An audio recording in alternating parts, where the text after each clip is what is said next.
Bonjour à toutes et à tous, je suis ravie de vous retrouver pour ouvrir avec vous cette nouvelle boîte à malice. Au programme aujourd'hui, de la photographie avec Mathieu Kidzerski qui ne quitte pas son appareil photo argentique pour nous livrer des instantanés poétiques hors du temps en noir et blanc. Nous nous intéresserons au programme Impulse proposé par la Cité musicale Metz qui soutient les musiciens dans leur professionnalisation, ce que nous confirmera l'artiste Romain Muller. Nous pousserons ensuite les portes de la librairie Le Roseau Pensant afin de savoir quel nouveau livre a fait chavirer Marjorie. Tout cela sans oublier les foudingues Tom et le Lord, nos coups de cœur ou encore notre clip de la semaine. Mais tout de suite, retrouvons deux hommes pour qui le Platt n'a plus de secret. Je veux parler d'Armand Bémer et Jean-Marc Becker qui publient Les sobriquets du pays des trois frontières, un ouvrage drôle et instructif à la fois. Ouvrons la boîte à malice pour en savoir plus. Bienvenue.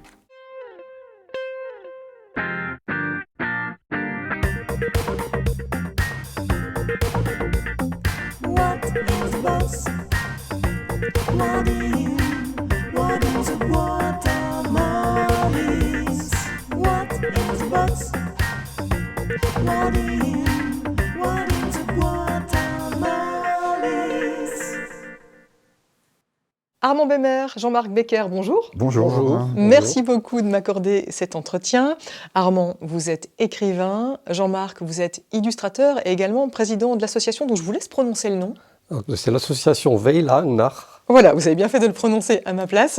Et si vous êtes réunis aujourd'hui, c'est que vous vous êtes associés pour réunir, recenser dans un ouvrage 300 sobriquets, les sobriquets des pays des trois frontières. On les retrouve là aux éditions Serge Domini. Des sobriquets sont des surnoms qui ont traversé les époques dans une langue bien connue chez nous, le francique luxembourgeois, alias le platt. Un petit mot tout d'abord sur cette langue que vous aimez particulièrement et que vous défendez depuis des années, au point de vouloir aujourd'hui qu'elle soit peut-être davantage reconnue et peut-être même demain enseignée. Moi, j'ai coutume de dire que c'est ma langue maternelle et que j'ai appris le français en langue vivante 1 quand je suis allé à l'école primaire. Ah oui, d'accord. C'est le cas de la plupart des jeunes de notre génération. Après-guerre, dans nos villages, tout le monde, parents, grands-parents, nos copains dans la rue, nous parlions ce platt qui a une histoire un peu mouvementée dans notre jeunesse, puisqu'on nous l'interdisait à l'école, par exemple. Certains de nos camarades, de nos contemporains ont des histoires assez douloureuses à raconter, des punitions. Je ne dois pas parler cette langue, et ainsi de suite. On connaît aussi les sabots bretons. En Bretagne, on mettait des sabots autour du cou des gens qui parlaient breton dans la cour de l'école ou à l'école. Et donc, on a traversé ceci à notre manière dans notre pays de Moselle, bien à nous. Alors on pourrait parler du francique luxembourgeois alias le platt pendant des heures, mais là on va s'intéresser maintenant aux sobriquets que vous avez recensés dans cet ouvrage, les sobriquets du pays des trois frontières. L'objectif c'était quoi? De nous cultiver en nous faisant nous marrer, et vous en vous marrant aussi? Moi je dirais que c'était l'occasion pour nous d'apporter une pierre au patrimoine linguistique de notre région, avant qu'il ne se perde. Comme on l'a dit, il y a une diminution du nombre de locuteurs, comme on dit, parmi les jeunes essentiellement, bien que beaucoup vont trouver un travail au Luxembourg, ce qui pose un vrai problème politique et économique. Mais nous voulions, je crois, apporter notre pierre au patrimoine, apporter un livre qui ferait date, je pense qu'il fera date, puisque nous avons, grâce à l'obstination de Jean-Marc et à son érudition, compilé 300, comme vous l'avez dit à peu près, 300 sobriquets quatrains et ritournelles qui sont attestés, que nous avons retrouvés et que nous avons réunis dans cet ouvrage, avant que cela ne se perde. Et ce n'est pas qu'une simple compilation, parce que ce qui est intéressant, c'est que vous avez eu envie d'aller au-delà, avec une recherche poussée et une volonté d'expliquer chacun des sobriquets, d'en raconter l'histoire, peut-être la légende. Ça a été un vrai travail de fourmi, j'imagine. Pour la rédaction du livre et la finalisation du livre, c'est un travail qui s'est étalé sur pratiquement trois années. Mais en amont, il y a un gros travail de recherche, de collectage qui a été fait depuis les débuts de l'association. On a eu à un certain moment de l'existence de l'association un gros travail qui a été fait au niveau de la mémoire collective. On animait une émission de radio à Thionville sur Radio Beffroi et qui s'appelait Plate-Bande. Et donc au fil de ces émissions, on a récolté ces sobriquets, ces spotnim comme on dit en plate. Et non pour se moquer. Oui. Spot, Nîmes. Non pour se moquer. Le travail, déjà au départ, c'était de rassembler toute cette documentation, hein, et puis d'essayer d'expliquer l'origine de ces sobriquets, quand c'était possible. On se rend compte que nombreux d'entre eux se rapportent au monde animal. Alors on peut avoir, je disais, l'éléphant par exemple, qui se rapporte, si j'ai bien lu, à la mode aussi, des pattes d'œuf par exemple. C'est ce qu'on suppose. Ouais. Voilà, c'est ce qu'on suppose. C'est l'explication qu'on voit, effectivement. Les sobriquets luxembourgeois, eux, par exemple, ne donnent pas d'explication. Ils livrent le sobriquet brut de décoffrage, parce que tout le monde comprend le nom de l'animal, la grenouille, le crapaud, le loup, l'écureuil. Mais nous, comme nos lecteurs ne comprennent plus cette langue, il fallait qu'on apporte une explication. Et c'est un peu le plus, je crois, de notre ouvrage. Est-ce que vous en auriez une ou deux à me livrer, peut-être, les plus cocasses par rapport à ces sobriquets ? Concernant le monde animal, peut-être ? On a beaucoup dans la région de Sierck, et quand on monte vers Mandren, tous ces villages là autour du château de Malbrook, hein, il y a beaucoup de stieren et de oxen, et des taureaux, des bœufs. Les villageois aimaient se moquer des voisins. Des villages voisins. Donc on leur attribuait facilement ce genre de qualificatifs. Et puis, toujours pour les animaux, on a Kedange-sur-Caner, où c'est les écrevisses, die Kedingerkriepsen. Parce qu'il y avait des écrevisses à pattes rouges, donc très précieuses, dans un ruisseau à l'époque. Donc ça renseigne aussi sur la richesse botanique ou biologique de l'époque. Et s'il ne devait rester qu'un seul sobriquet, pour chacun d'entre vous, quel serait-il ? J'ai une tendresse pour die Moetten-Toetten, du village de Zeutrich. Moetten-Toetten, cela veut dire des tartes aux carottes, ce qui à l'époque est tout à fait incongru, mais ce qui de nos jours, avec l'arrivée de ce goût pour le véganisme, pour les légumes, le souci de la santé, pourrait tout à fait coller. À l'époque, en fait, on se moquait d'une dame qui, n'ayant plus de viande, de lardon pour faire sa quiche ou sa tarte, avait tapissé sa tarte de carottes, et donc on se moquait de cette dame et du village entier, parce qu'ils ne savaient pas recevoir l'étranger dignement, alors que de nos jours, ça serait un excellent menu pour un restaurant végétarien, par exemple, la tarte aux carottes. Parfait. Pour vous, Jean-Marc ? Il y en a un qui m'a bien plu, et que j'ai pris plaisir à illustrer, c'est le sobriquet des habitants de Volmerange-les-Mines, die Freshfangkatten, les attrapeurs de grenouilles. Alors j'ai fait une grosse grenouille qui attrape une pauvre petite grenouille. Ce qu'il y a de cocasse aussi, ce sont vos illustrations. Et là, Jean-Marc, c'est vous qui vous y êtes attelé. Vous avez pris un malin plaisir à illustrer cet ouvrage avec vos dessins. Comment est-ce que vous avez procédé ? C'est un petit hobby, hein. Je me considère pas comme un grand dessinateur, mais avec l'association, on avait publié des petits agendas, c'était dans le début des années 90, sur les expressions en plate. Et donc je m'étais amusé à dessiner des expressions en les prenant au pied de la lettre. Et voilà, donc j'ai repris l'idée et j'ai repris mon crayon de papier, ma gomme, oui. mes feuilles de papier, et puis voilà. Et... Vous avez dû bien vous marrer. Ah oui, oui. Ah oui, oui.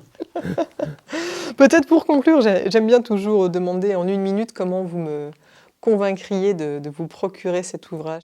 Si vous habitez la Moselle et que vous ne savez pas pourquoi on parle des ânes de Sierck, encore un sobriquet hyper courant et hyper connu, puisqu'il donne même son nom à une bière locale, je crois, eh bien, savoir aussi pourquoi à Fixem on parle des chevaucheurs de coqs. Die Hundereiter, les chevaucheurs de coqs. C'est pas Fixem. C'est pas Fixem ? C'est Haute-Sierck. Haute-Sierck, voilà. Eh bien, j'ai découvert, moi, que nos anciens avaient beaucoup d'humour, qu'ils avaient le sens de la poésie également, le sens de la fantaisie, et j'ai même utilisé le mot de surréalisme, chevaucheur de coq. Pourquoi affubler le voisin du surnom de chevaucheur de coq ? Parce qu'il est un peu cinglé, il est un peu fêlé, ou alors il a eu une vision, cet homme-là, un soir qu'il avait un peu bu, on ne sait pas trop. Donc il y a aussi beaucoup de fantaisie, d'humour et de poésie dans cet ouvrage, je crois. Si je pouvais vous convaincre, Ouais. donc j'espère que je Eh ben, vous ai c'est fait, moi je trouve convaincu. que vous avez bien argumenté, c'est convaincu, je suis convaincue, je l'achète. Les sobriquets du Pays des Trois Frontières, c'est Serge Domini, c'est signé Jean-Marc Becker et Armand Bémer. Merci à tous les deux de me l'avoir présenté. Merci Alicia. Merci. beaucoup.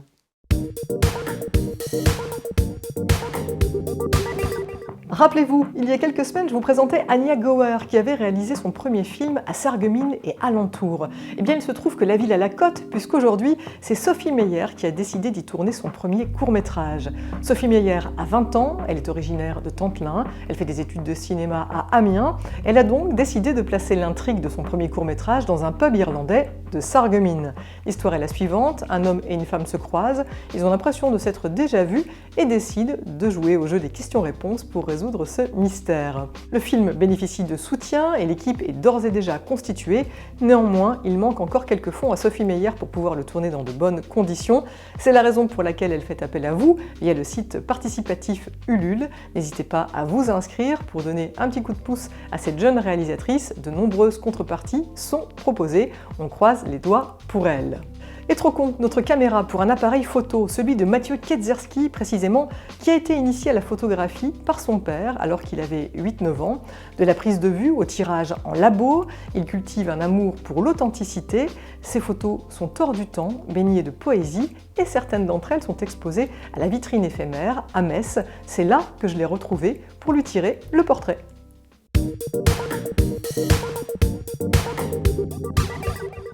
Un poisson qui donne la sensation de voler dans l'espace, des rotatives qui se font voie lactée.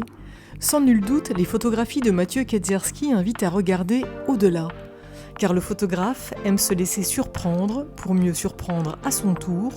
Photos prises sur le vif ou posées, les thèmes explorés sont sans limite et l'envie de questionner le spectateur incessante. Ce qui m'intéresse, c'est de brouiller un petit peu les lignes et d'avoir une approche, un questionnement de la part du spectateur des photos que je veux montrer, qui conduisent à se demander qu'est-ce que c'est, où c'est, quand ça a été pris.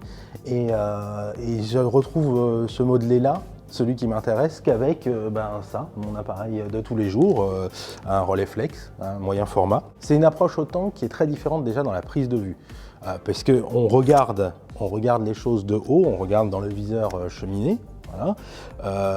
On est beaucoup plus discret dans la prise de vue aussi, puisque on dévisage jamais le sujet photographié, on est toujours penché, on est toujours incliné.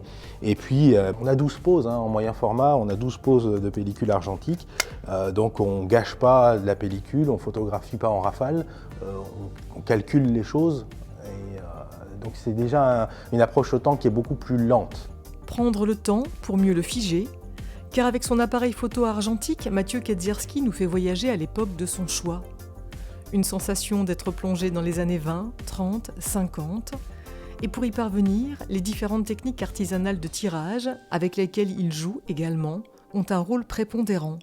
Gomme citratée, tirage au carbone ou encore tirage litre sur du papier des années 60, les expérimentations sont nombreuses. Et pour ce chêne remarquable de Venon, en Isère, il a même privilégié un tirage sur bois. J'ai réussi, après quelques essais, à coucher une émulsion qui tenait sur un panneau de particules.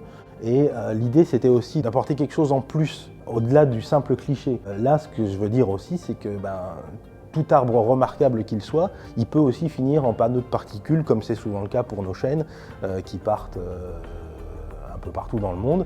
Et voilà, ça boucle un peu la boucle. Et pour boucler la boucle et mettre ses idées en photo, Mathieu Kiedzerski maîtrise la chaîne de création de bout en bout et n'hésite pas à varier les techniques dans son labo. Je m'aventure dans des choses qui sont d'habitude plutôt pour les peintres, du gesso, de la gélatine pour pouvoir faire mes tirages, mes gommes citratées. Par exemple, ça c'est de la gomme citratée. On a d'autres techniques, comme par exemple ici le cyanotype, les fameux bleus de cyanotype, du tirage litre, voilà, dans une rue de Montréal, et puis pas mal de choses, des tirages au pinceau et des tirages un peu d'urbex. Être créatif, inventer ou encore collaborer avec d'autres plasticiens, voilà ce qui anime Mathieu. Les projets ne manquent donc jamais à l'appel. À venir, un travail réalisé sur des feuilles d'encyclopédie ou encore une série sur Venise qu'il exposera dans quelque temps à la vitrine éphémère à Metz, une galerie et une association dans laquelle il s'investit. Alors laissons-le à ses bains et ses agrandisseurs afin qu'il nous révèle sa vérité.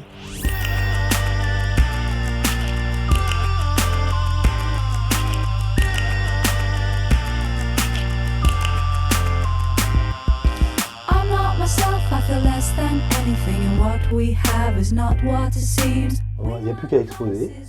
Et c'est parti. L'exposition est terminée. On y va, on met ça dans notre bain. Et maintenant l'image va apparaître.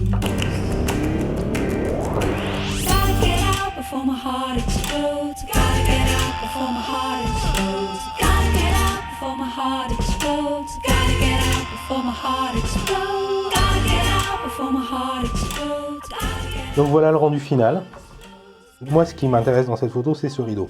C'est pas tellement le personnage en fait, c'est ce rideau. Et puis la façon dont la lumière tombe autour de la gondole.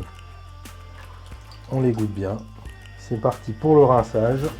We are the lost, waiting for the song, the beautiful things that we have done. I can feel the rough edge of your tongue. I'm on my knees, I'm on my... Je vous invite vivement à pousser les portes de la vitrine éphémère pour découvrir le travail de Mathieu Kiedzierski. Ses photographies se dévoilent également sur les réseaux sociaux. La semaine dernière, la Cité musicale dévoilait sa programmation en matière de musique actuelle pour les 3 mois à venir. À ce titre d'ailleurs, je vous invite à revoir le programme Moselle Info du jeudi 13 février, puisque tous les jeudis à 18h, la culture et ma pomme s'invitent dans Moselle Info, un rendez-vous à ne pas manquer. Mais tout cela pour vous dire que la Cité musicale en a également profité pour nous parler de son programme Impulse, un programme de soutien aux artistes de musique actuelle pour leur permettre de se professionnaliser. Les 2 artistes qui ont été sélectionnés cette année sont Tupan Head et Romain Muller. Et j'ai demandé à ce dernier en quoi ce programme était important à ses yeux. Écoutez. Ce qui me vient à l'esprit, effectivement, c'est l'aspect des résidences, par exemple, où de notre côté aussi, on peut être aussi force de proposition. Où moi, j'avais par exemple pour projet d'ajouter un musicien sur scène. Donc j'en ai discuté par exemple avec l'équipe qui gère l'accompagnement Impulse. On a tout de suite trouvé un créneau pour avoir un lieu pour travailler dans les meilleures conditions possibles. Donc c'est ça l'idée en fait, c'est de pouvoir travailler dans les conditions professionnelles et puis avec le meilleur confort qui soit. Pour aboutir à un projet. Il y a également un accompagnement qui concernera une aide à de la rencontre, par exemple dans le cadre de festivals professionnels. Je pense au Printemps de Bourges, je pense au Mama Festival, à laquelle j'ai eu la chance aussi de participer, de me produire il y a quelques mois. On a aussi accès aux locaux de répétition gratuitement. Tout est sur place, les amplis, donc c'est vraiment une qualité de confort, une qualité pour travailler qui est au max.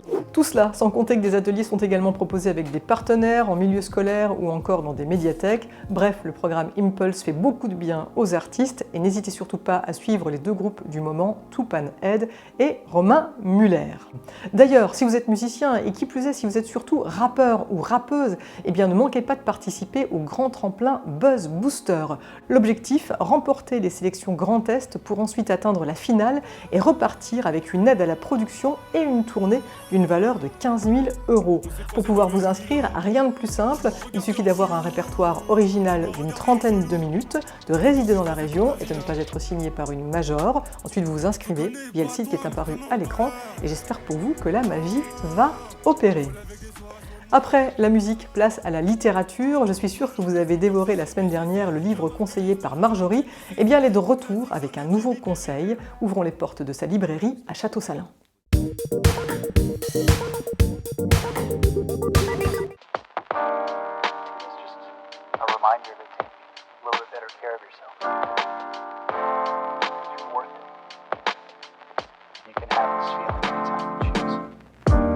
Aujourd'hui, je vais vous parler d'un roman qui est sorti là au tout début du mois de janvier. Donc c'est la rentrée littéraire de 2022. C'est le 3e roman de la collection L'Incendie chez Robert Laffont. Donc c'est une nouvelle collection et c'est un premier roman pour une romancière qui n'est pas à son premier roman. Je m'explique. Séverine Vidal, elle a écrit énormément pour la jeunesse. Elle a écrit beaucoup d'albums, beaucoup de romans. Elle est également scénariste de bande dessinée. Et c'est son premier roman qui sort en littérature générale. Donc ça s'appelle Le goût du temps dans la bouche. Ça raconte l'histoire de Nico. Nico, c'est un jeune homme qui a la trentaine, qui est parti en Suède il y a 8 ans, qui a coupé les ponts complètement avec sa famille et on pressent dès le début de la lecture qu'il y a un drame familial qui a précipité son départ. On voit qu'il porte encore les stigmates et le poids de ce drame familial. Il boit beaucoup, il a une vie assez dissolue. On sent qu'il est en Suède plus pour se cacher que pour mener sa vie de jeune homme. La seule personne avec qui il a gardé contact, c'est Suzanne, c'est sa grand-tante. Et Suzanne, elle va être centenaire. Et dans sa tête, il est hors de question que Nico ne soit pas là pour ses 100 ans. C'est un roman choral, un roman polyphonique où on suit autant la voix de Nico que la voix de Suzanne. Il y a ce personnage dans cette grotte qui semble être là depuis un siècle et qui, par bribes, nous lâche les morceaux du secret. Et c'est un roman que j'ai adoré parce qu'il est bâti à la manière d'un puzzle où on va récupérer comme ça toutes les pièces et c'est seulement à la fin qu'on aura le tableau complet et qu'on comprendra vraiment ce qui s'est passé dans cette famille. Il y a pas mal de passages qui se passent en fait dans les années 50 ou dans une petite station balnéaire en Charente-Maritime. Et voilà, le fait de basculer comme ça des 30 glorieuses en France au bord de la mer à la Suède torturée dans le crâne de ce garçon, et c'est un roman qui est assez déstabilisant et en même temps qui est totalement accrocheur parce qu'on a vraiment envie de savoir ce qui s'est passé. C'est une très belle manière de dire à quel point les secrets de famille peuvent finalement impacter des générations et des générations et des générations plus tard. C'est un roman que je vous conseille et que j'ai beaucoup aimé, Le goût du temps dans la bouche de Séverine Vidal. Avouez qu'elle le vend bien. Alors si vous souhaitez vous procurer cet ouvrage, n'hésitez pas à pousser les portes de sa librairie, le Roseau Pensant, à Château-Salins, ou bien sûr vous pouvez vous rendre également dans toutes les bonnes librairies indépendantes. Et que nous réservent aujourd'hui les 2 magiciens les plus extravagants du Grand Est? Nous n'allons pas tarder à le savoir. Voici tout de suite Tom et le Lord. Bonjour à tous. Aujourd'hui, nous allons vous expliquer le fameux tour du verre hydrostatique. De l'eau que je vais mettre à l'intérieur de ce verre, comme ceci. Et moi, j'ai un DVD à vous vendre. Non mais attends, c'est pas le moment, c'est pas le moment. Tiens, donne-moi ton DVD. Tiens, on va prendre le DVD, on le place sur le verre. Tom va prendre sa baguette magique et attention, regardez bien. Magie, ça tient. Et attention. Et hop! Maintenant, voici l'explication. Pour faire ce tour, vous avez besoin d'un verre, D'une bouteille d'eau, d'un seau, d'un DVD sur le poker, un récipient muni d'une anse, un tube de PVC et du scotch noir et blanc pour la baguette magique. une tige d'acier pour truquer la baguette magique et, le plus important, Un préservatif. et maintenant voici la préparation secrète. Nous avons rempli d'eau le préservatif et Tom va le tenir comme ceci derrière le DVD. Quant au récipient, il est accroché grâce à l'anse dans le dos de Tom sur sa ceinture comme ceci. Grâce à la tige en acier, nous avons fabriqué ce dispositif. Évidemment, lorsque vous faites le numéro sur scène, vous prenez une tige en acier beaucoup plus fine qui deviendra invisible à l'œil. Maintenant, voici la démonstration.